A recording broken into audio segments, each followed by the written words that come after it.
ಐತಿಹಾಸಿಕ ಹಿನ್ನೆಲೆ ಹೊಂದಿರುವ ಕೋಲಾರ ಜಿಲ್ಲೆಯ ಬೇತಮಂಗಲ ಪಾಲಾರ್ ಕೆರೆ ಅಪಾಯದಲ್ಲಿದೆ. ಡ್ಯಾಂ ಗೇಟ್ಗಳು ಹಾಗೂ ಡ್ಯಾಂನ ಹಿನ್ನೀರಿನ ಕೋಡಿಕಟ್ಟೆ ಬಿರುಕು ಬಿಟ್ಟು ನೀರು ಸೋರಿಕೆ ಆಗ್ತಾ ಇದೆ.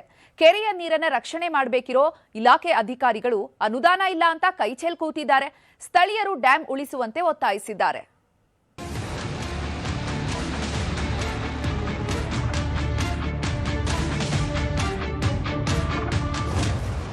ಕೇಳೋರೇ ಇಲ್ಲ ಪಾಲಾರ ಕೆರೆಕಟ್ಟೆಯ ದುಸ್ಥಿತಿ. ನೀರು ಸೋರಿಕೆ, ಡ್ಯಾಂ ಗೇಟ್ಗಳು ಕಿತ್ತೋಗೋ ಭೀತಿ. ಕೆರೆ ಕಟ್ಟೆಯಿಂದ ಹರಿತಾ ಇರೋ ನೀರು, ಮತ್ತೊಂದೆಡೆ ಡ್ಯಾಂನ ಗೇಟ್ಗಳಿಂದ ವ್ಯರ್ಥವಾಗಿ ಹರಿದು ಹೋಗ್ತಾ ಇರೋ ನೀರು. ಈ ದೃಶ್ಯಗಳು ಕಂಡು ಬಂದಿದ್ದು ಕೋಲಾರ ಜಿಲ್ಲೆ ಕೆಜಿಎಫ್ ತಾಲೂಕಿನ ಬೇತಮಂಗಲ ಗ್ರಾಮದ ಪಾಲಾರ್ ಕೆರೆಯಲ್ಲಿ. ಸುಮಾರು 125 ವರ್ಷಗಳ ಹಿಂದೆ ನಿರ್ಮಾಣ ಆಗಿರೋ ಈ ಪಾಲಾರ್ ಡ್ಯಾಂಗೆ 34 ಗೇಟ್ಗಳನ್ನು ಅಳವಡಿಸಲಾಗಿದೆ. ಈ ಕೆರೆ 800 ಎಕರೆ ವಿಸ್ತೀರ್ಣವನ್ನ ಹೊಂದಿದೆ. ಆದರೆ ಡ್ಯಾಂ ನಿರ್ವಹಣೆ ಜವಾಬ್ದಾರಿಯನ್ನ ಹೊತ್ತಿರೋ ಕರ್ನಾಟಕ ನಗರ ನೀರು ಸರಬರಾಜು ಹಾಗೂ ಒಳಚರಂಡಿ ಮಂಡಳಿ ಅಧಿಕಾರಿಗಳು ಡ್ಯಾಂನ ಕನಿಷ್ಠ ನಿರ್ವಹಣೆಯನ್ನೇ ಮರೆತಿದ್ದಾರೆ. ಪರಿಣಾಮ ಡ್ಯಾಂನ 34 ಗೇಟ್ಗಳಿಂದಲೂ ನೀರು ಪೋಲಾಗಿ ಹರಿತಾ ಇದೆ. ಗೇಟ್ ನಂಬರ್ 8, 19 ಹಾಗೂ 33ರಲ್ಲಿ ಹೆಚ್ಚಿನ ಪ್ರಮಾಣದಲ್ಲಿ ನೀರು ಪೋಲಾಗಿ ಹರಿತಾ ಇದೆ. ಈ 3 ಗೇಟ್ಗಳು ಸದ್ಯ ಕೊಚ್ಚಿ ಹೋಗುವ ಆತಂಕವೂ ಇದ್ದು, ಗೇಟ್ ಅಳವಡಿಸಲು ನಿರ್ಮಿಸಿರುವಂತಹ ಪಿಲ್ಲರ್ಗಳು ಬಿರುಕು ಬಿಟ್ಟು ಅಲ್ಲೂ ನೀರು ಸೋರಿಕೆ ಆಗ್ತಾ ಇದೆ. ಸದ್ಯ ಡ್ಯಾಂ ಗೇಟ್ಗಳು ಹಾಗೂ ಕೋಡಿ ಕಟ್ಟೆ ಅಪಾಯದಲ್ಲಿದೆ. ಹೀಗಾಗಿ ದುರಸ್ತಿ ಮಾಡುವಂತೆ ಬೇತಮಂಗಲ ಗ್ರಾಮಸ್ಥರು ಒತ್ತಾಯಿಸಿದ್ದಾರೆ.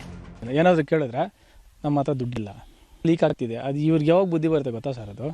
ಅದು ಒಡೆದೋಗ್ಬಿಟ್ಟು ಆಮೇಲೆ ಇವ್ರ ಬುದ್ಧಿ ಬರುತ್ತೆ. ಏನಾದರೂ ಪ್ರಾಣ ಹಾನಿ ಆಗುತ್ತಲ್ಲ ನೋಡಿ, ಆವಾಗ ಇವ್ರಿಗೆ ಗೊತ್ತಾಗುತ್ತೆ. ಅದುವರೆಗೂ ಇವ್ರಿಗೆ ಗೊತ್ತಾಗಲ್ಲ ಸರ್. ಇವು ವೇಸ್ಟಾಗಿ ಹೋಗ್ತಿದೆ ನೀರು. ಇವನ್ನ ಅವರು ಏನು ಮಾಡಬೇಕು, ಅದನ್ನ ಏನು ಮಾಡಬೇಕು, ಅದ್ರ ಬಂದೋಬಸ್ತ್ ಮಾಡಬೇಕಲ್ಲ ಸರ್. 34 ಗೇಟು, ಎಲ್ಲ 34 ಗೇಟು ಕ್ಲೋಸ್ ಇದ್ರೂ ಸಹ ಎಲ್ಲ ಗೇಟ್ಗಳಲ್ಲೂ ನೀರು ವ್ಯರ್ಥವಾಗಿ ಹರಿತಾನೇ ಇದೆ. ನೀರು ತುಂಬ ಪೋಲಾಗ್ತಿರೋದ್ರಿಂದ ಈ ಸಮ್ಮರಲ್ಲಿ ರೈತರಿಗಾಗಲಿ ಕುಡಿಯೋಕ್ಕೆ ನೀರಿಗಾಗಲಿ ತುಂಬ ಕಷ್ಟ ಆಗುತ್ತೆ.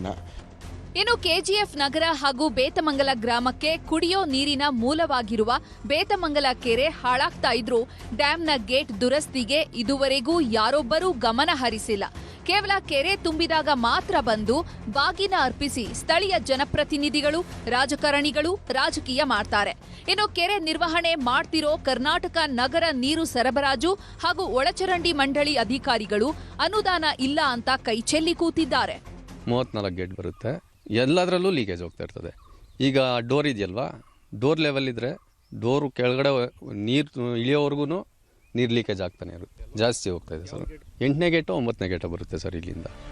ಒಟ್ನಲ್ಲಿ ಪಾಲಾರ್ ಕೆರೆಯಿಂದ ನೀರನ್ನ ಮಾತ್ರ ಕುಡಿಯಲು ಬಳಸಿಕೊಳ್ಳಲಾಗ್ತಾ ಇದೆ. ಆದ್ರೆ ಕೆರೆ ನೀರು ರಕ್ಷಿಸಲು ಅಳವಡಿಕೆ ಮಾಡಿರುವ ಡ್ಯಾಂ ಗೇಟ್ಗಳೇ ಕೊಚ್ಚಿ ಹೋಗುವ ಭೀತಿ ಎದುರಾಗಿದೆ. ಈ ಬಗ್ಗೆ ಯಾರೂ ಗಮನ ಹರಿಸದೇ ಇರೋದು ವಿಪರ್ಯಾಸ. ಇನ್ನಾದ್ರೂ ಉಸ್ತುವಾರಿ ಸಚಿವ ಭೈರತಿ ಸುರೇಶ್ ಹಾಗೂ ಅಧಿಕಾರಿಗಳು ಇತ್ತ ಗಮನ ಹರಿಸಬೇಕಿದೆ. ರಘುರಾಜ್, ನ್ಯೂಸ್ 18, ಕೋಲಾರ.